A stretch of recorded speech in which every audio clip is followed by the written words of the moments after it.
I almost got buried alive by two strangers. I remember it like it was yesterday, although it happened back in 1998. I was just 20, jobless, hanging around arcades a lot. That day, I met a guy with a broken leg, hobbling around on crutches but still keen to play games in the arcade, cast and all. I thought he was hilarious, so we got to talking.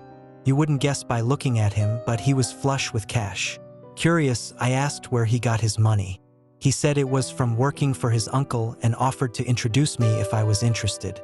Desperate for a job and running low on cash, I went with the little guy to meet his uncle.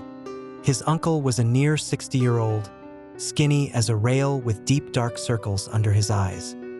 He looked like he was on his last legs, so I nicknamed him Sick Ghost. Sick Ghost was pleased with me and offered me a job on the spot. He and the little guy drove me out to a field just outside of town. It had flooded there earlier that year, and the ground was still soggy. There was this big rectangular mound covered in wild grass. After parking, Sick Ghost pulled out a bunch of tools from the trunk, including a cylindrical, hollow shovel that could drill deep into the ground. Each time he brought up the shovel, it came with a load of mud, and he'd use that to gauge how deep we were or other underground conditions. He kept drilling, and after a long while, when he hit a lot of wood chips, he stopped. Excited by what he found, he grabbed a strange triangular shovel, stepped back about 10 meters, and began furiously digging a slanted tunnel downwards. Despite being all skin and bones, Sick Ghost had this incredible energy. In just half a day, he'd managed to dig a sloping tunnel into the earth. By evening, it had already gotten dark. That's when Sick Ghost turned to me and said there was a large wooden box below that held treasures. He told me to crawl into the tunnel, make a hole in the wooden box with an axe, and take out the treasures. What? Are you joking? I'm not going down there. I was getting scared and wanted to leave, but then Sick Ghost pulled out an old revolver from his coat. He forced me into the tunnel, handed me a sack and a hooked axe, and wouldn't let me take a flashlight, saying I wouldn't dare to take the items if I saw them clearly. So, I pulled out my lighter for some weak illumination. The tunnel sloped downward and was very narrow. Once inside, there was no turning back. The only way out was to back out. The deeper I crawled, the colder and smellier it got. I really wanted to get out, but Sick Ghost kept pushing me. I finally reached the wooden box, which turned out to be a coffin. Following his instructions, I made a hole in the coffin with my axe. A horrible stench hit me, and I gagged a few times as I reached inside. I felt something dry and brittle wrapped in rags, a sensation I'd never felt before. It was dry but slightly springy to the touch. Realizing it was a corpse, I freaked out.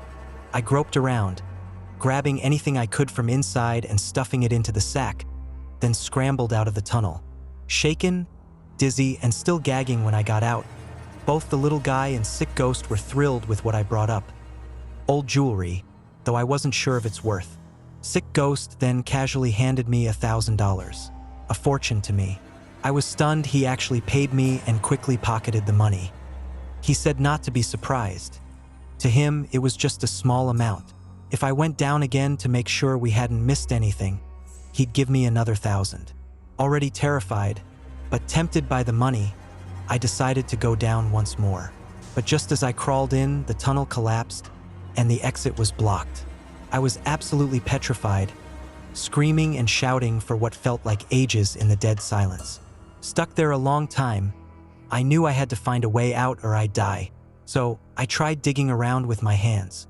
Luckily, because of the previous flood, the soil was moist and I could just manage to dig with my hands. But hands aren't tools and I could only dig inch by inch. When I finally dug enough space to turn around and tried to dig upward, the soil next to me suddenly collapsed. I fell with the collapsing soil into a dark chamber. I quickly pulled out my lighter for light and found myself in a horrifying underground tomb with a coffin in the center. Completely exhausted and terrified, I could barely stand. Looking around with my lighter, I was shocked to find two mummified bodies on the ground. From their appearance and clothing, I could almost be sure they were Sick Ghost and the little guy. I instinctively checked my pockets, only to find that the $1,000 Sick Ghost had given me had turned into black dust, as if it had been burned to ashes. The bodies of the two men were lying next to the coffin, with another narrow tunnel behind them where they must have entered, but it had also collapsed and was blocked. I knew if I stayed there, I'd end up like them. So, I took the triangular shovel left by the bodies, dug through the collapsed tunnel, and barely escaped with my life. Once back in town, I immediately reported everything to the police. Not long after, the town announced that they had discovered an ancient burial site of great size in that area, unfortunately showing signs of tomb raiding.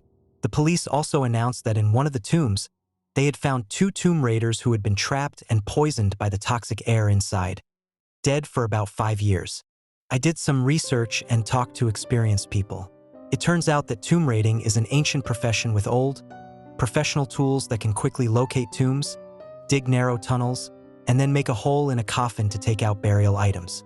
5 years ago, a flood had also occurred in that area, and the two tomb raiders probably died due to the tunnel collapse caused by the soaked soil, then were poisoned by the toxic air inside. When I went in, the tomb had already been opened once by them, so the toxic air was gone. But who were the sick ghost and the little guy who found me? I thought of two plausible explanations. One is that they were the ghosts of the tomb raiders, seeking someone to discover their bones so they could see the light of day again. The other explanation might be that my memory was confused, and sick ghost and the little guy were just dressed and shaped like the dead tomb raiders, actually another group of tomb raiders. To this day, sick ghost and the little guy have never been caught, nor have they appeared again.